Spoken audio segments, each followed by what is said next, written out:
سرت والشوق طريقي، جئت من فج عميق، إن من أركان ديني حجة البيت العتيق.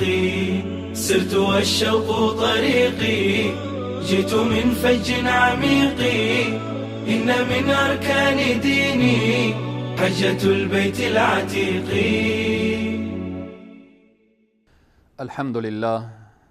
الحمد لله رب العالمين، والصلاة والسلام على رسوله محمد وعلى آله وأصحابه ومن تبعهم بإحسان إلى يوم الدين. قال الله تبارك وتعالى في القرآن العظيم: فأعوذ بالله من الشيطان الرجيم. اليوم أكملت لكم دينكم وأتممت عليكم نعمتي ورضيت لكم الإسلام دينا. صدق الله العظيم. خدمت همه عزیزان و بینندگان گرامی، السلام علیکم و رحمت الله تعالی و برکاته. باز هم در ادامه برنامه های دروس حج قرار داریم که الله سبحانه و تعالی بر ما توفیق بده که از این سفر مبارک درست و صحیح استفاده بنماییم. درس دیگری که از این سفر مبارک میگیریم اینه که الله تعالی میخواهد برای بندگان خود بفهماند که این دینی که بر شما نازل شده، دین اسلام، کاملترین دین هست، دین کامل هست. این دین است که الله برای شما انتخاب کرده، ای را کامل کرده و از این راضی هست و این نعمت پروردگار عالم هست. حالا شاید تو مسلمان بارها و بارها از طریق منابر، از طریق علما این آیه مبارکه را شنیدید، تفسیر این آیه مبارکه را: الیوم اکملت لکم دینکم و اتممت علیکم نعمتی و رضیت لکم الاسلام دینا.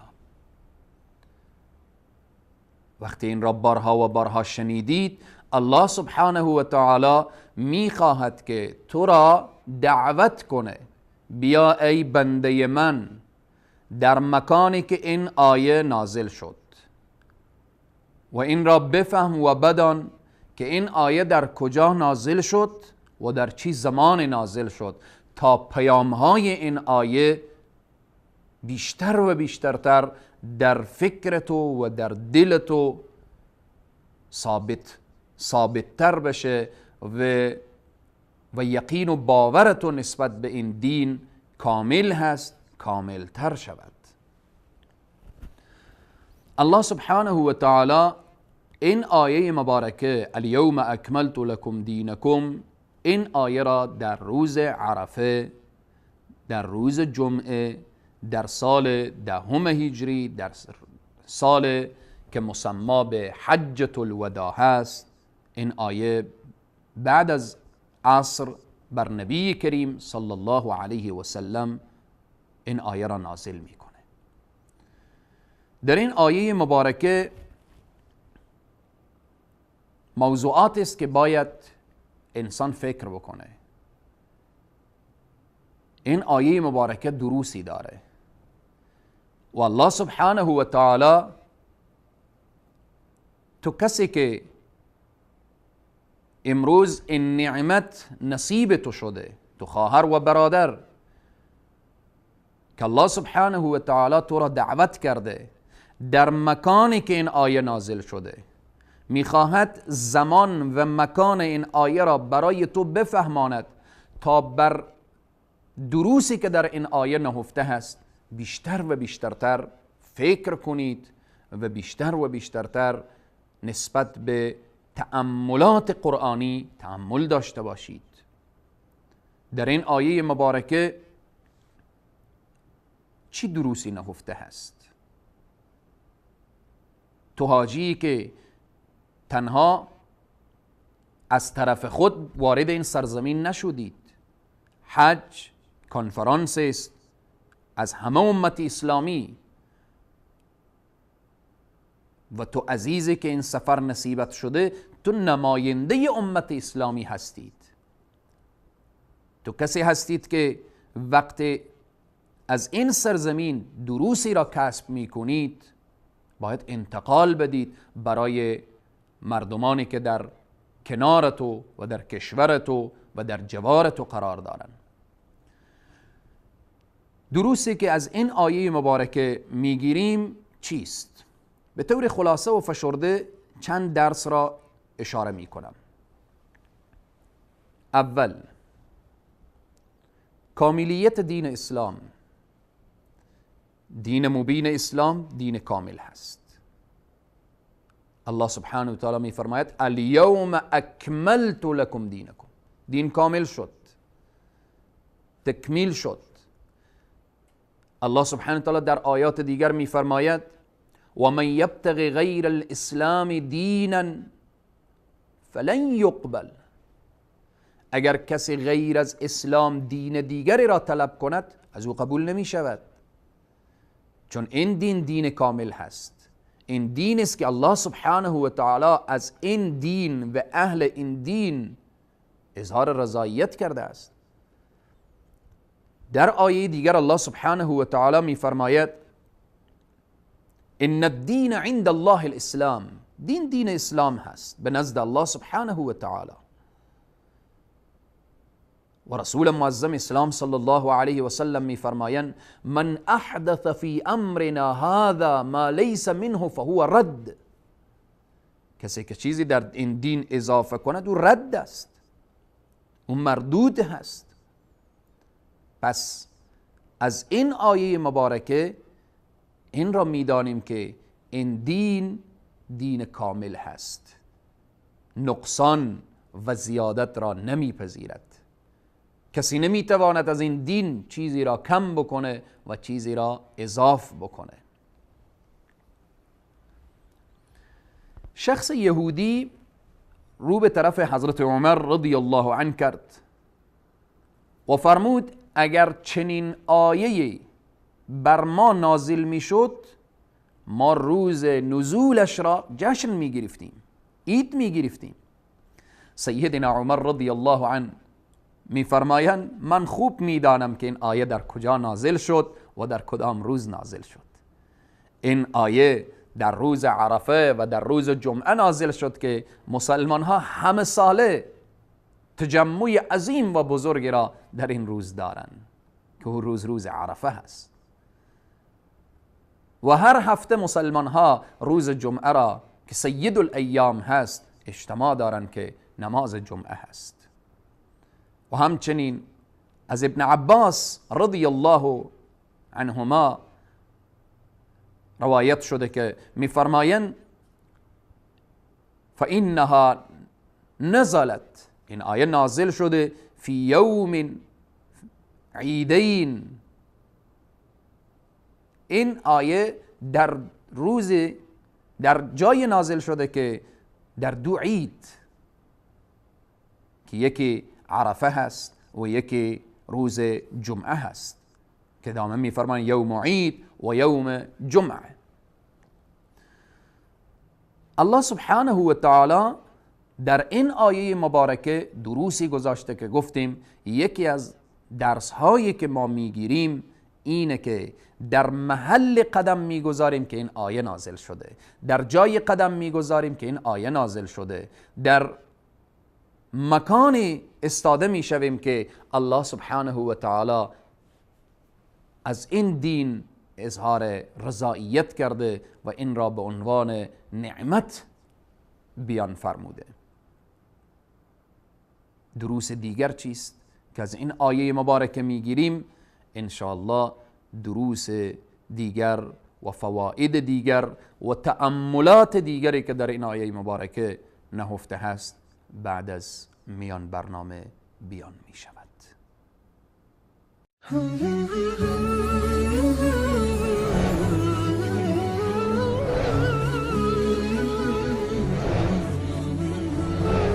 مثال حق، ندای حقیقت. مجددا السلام علیکم و رحمت الله تعالی و برکاته. اليوم اکملت لكم دینکم واتممت عليكم نعمتي ورضيت لكم الاسلام دینا. امروز دین را برای شما کامل کردم و نعمت خیش را برای شما با تمام ارزانی نمودم و رضیت و راضی شدم برای شما دین اسلام را. دروسی که در این آیه مبارکه گفتیم نهفته هست، اول این که تو ای مسلمان در این سفر مبارک به این یقین و باور برسی که دین اسلام دین کامل هست.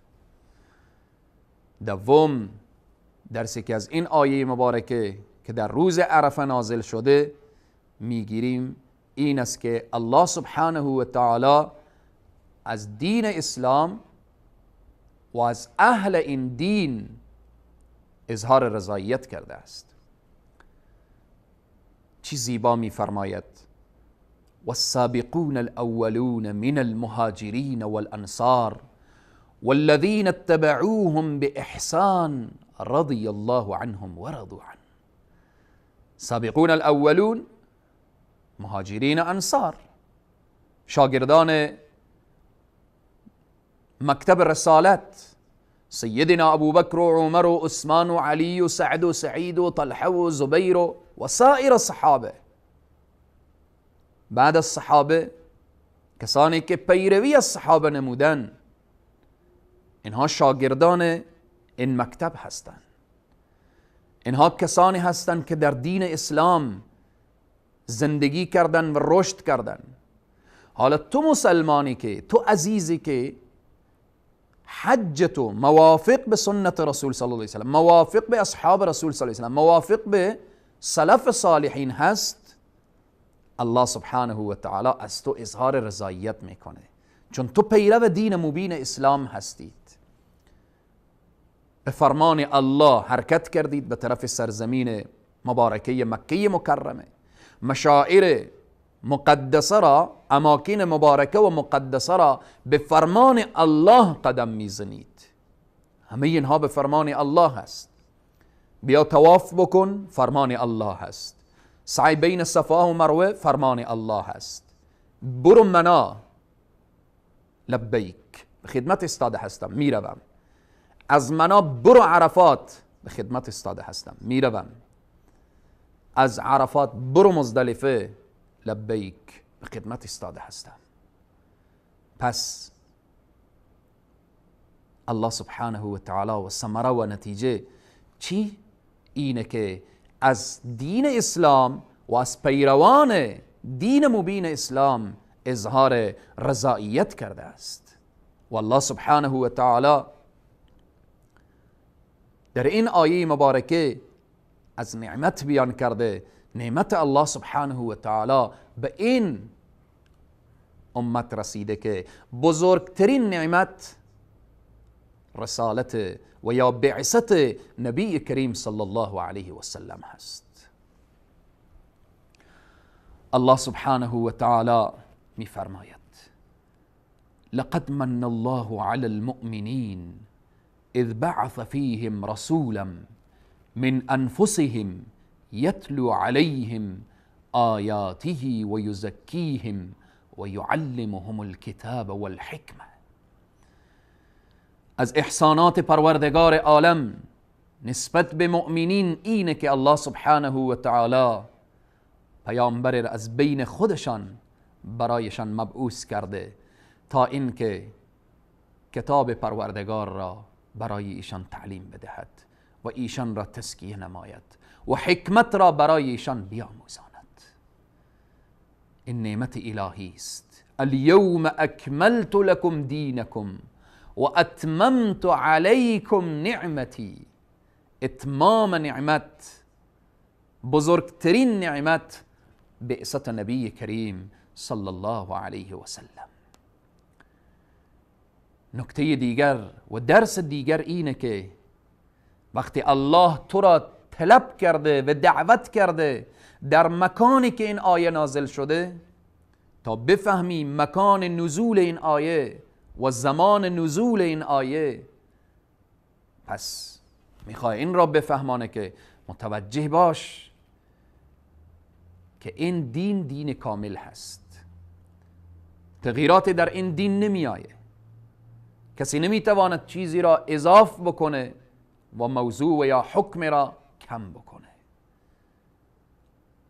نمونتا مثلا الله سبحانه و تعالی بیان فرموده ولن ترضى عنك اليهود ولا النصارى حتى تتبع ملتهم. میخواد برای تو ای مسلمان این را بفهمانه که اليوم اکملت لكم دینکم، این دین کامل شده، این فرمان الله هست. هرگیز یهود و نصارا از تو راضی نمیشوند تا اینکه ملت اونها را پیروی کنید، تا اینکه جز ملت ایشان بشوید. یا ایها الذین آمنوا لا تتخذوا اليهود والنصارى اولیاء بعضهم اولیاء بعض. اینها برای شما دوست نمیشوند. تا قام قیامت هیچ امکان نداره که یهود و نصارا از تو مسلمان راضی بشه، از تو مسلمان خوشنود بشه و دوست تو مسلمان بشه، امکان نداره. این فرمان پروردگار هست. وقتی در عرفات قدم میگذارید، در سرزمین مبارک عرفات و منا و مزدلفه قدم میگذارید، به یاد این آیه مبارکه الیوم اکملت، دین اسلام دین کامل هست. پس بناءً سرزمین مبارکه مکه مکرمه، خصوصا عرفات که این آیه نازل شده، برای ما این دروس را میدهد که همه زیبایی ها در اسلام هست، هیچ نقص و نقایص در دین مبین اسلام نیست. پروردگار عالم همه زیبایی ها را در دین مبین اسلام گذاشته. در آنجا وقتی که با این آیه مبارکه تو فکر میکنید در سرزمین عرفات این آیه در اینجا نازل شده، دین اسلام دین کامل، اما امروز دشمنان چقدر توطئه میکنن که میگوین اسلام حقوق بشر را رعایت نکرده، اسلام حقوق زن را میگوین رعایت نکرده، اسلام فلان و فلان نقطه منفی را داره. در عرفات به این یقین و باور میرسی که الیوم اکملت لکم دینکم و اتممت علیکم نعمتی و رضیت لکم الاسلام دینا. دینی را که الله کامل بگوید، دینی را که الله از او راضی شده باشد، دینی را که الله بگوید این نعمت من است و برای شما ارزانی کردم، این دین دین ناقص نیست. تمام خوبی ها، تمام زیبایی ها در اسلام هست. اسلام هست که انسان ها را به اتحاد و اتفاق و انسجام و همبستگی امر می کند. اسلام هست که درس مهر و محبت را برای بشریت آموخت. اسلام هست که حقوق انسان ها را بیان کرده، حقوق بشر را بیان کرده، حقوق زن را بیان کرده، حقوق زن و شوهر را بیان کرده، حقوق والدین را بیان کرده، حقوق همسایگان را بیان کرده. اسلام هست که حتی حقوق حیوانات را رعایت کرده، حقوق اشجار را رعایت کرده.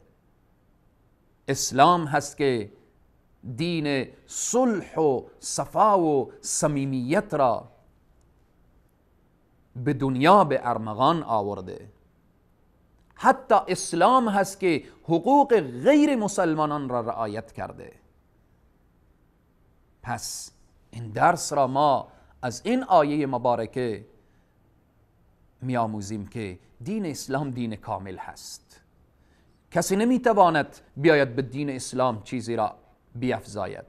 به اینه که رسول معظم اسلام صلی الله علیه و سلم می فرمایند کل محدث بدعه و کل بدعه ضلاله و کل ضلاله فی النار. هر نوع پیدای در دین بدعت هست و هر بدعتی که در دین ایجاد شد متوجه باشید که سرانجام گمراهی است و اگر انسان متوجه نشد سرانجام و نتیجه گمراهی آتش جهنم هست. به هر حال حاجی محترم، این سفر تو را وادار می کند که با این آیه مبارکه تأمل و تفکر و تعمق داشته باشید و بدانید که همه زیبایی ها در اسلام هست. وقتی از حج برمیگردید این پیام را برای دیگران برسانید که من در عرفات وقتی که من مشاهده کردم که در آنجا فرق بین عرب و عجم نبود، فرق بین فقیر و غنی نبود، فرق بین سیاه و سفید نبود، فرق بین سلطان و وزیر و خادم و فقیر نبود، آنجا به حقیقت این آیه پی بردم و دانستم و علم یقین به حق الیقین یا عین الیقین رسید که الیوم اکملت لکم دینکم و اتممت، به راستی که دین اسلام دین کامل و دین است که هیچ نقصی در آن نیست، دین است که کمی و اضافی را نمیپذیرد و خودش دین کامل هست. پروردگار عالم بر همه ما توفیق بده، بر همه امت اسلامی، که ما بفهمیم و بدانیم که دین اسلام دین کامل هست، هیچ عیبی در اسلام نیست. همانطوری که گفته شده اسلام به ذات خود ندارد هیچ عیبی، هر عیبی که هست در مسلمانی ماست. پروردگار عالم همه ما را یک مسلمان کامل بگرداند. تا برنامه بعد شما را به خداوند کریم و رحیم می سپارم. و السلام علیکم و رحمت الله تعالی و برکاته. سرت والشوق طريقي، جئت من فج عميق، إن من أركان ديني حجة البيت العتيق. سرت والشوق طريقي، جئت من فج عميق، إن من أركان ديني حجة البيت العتيق.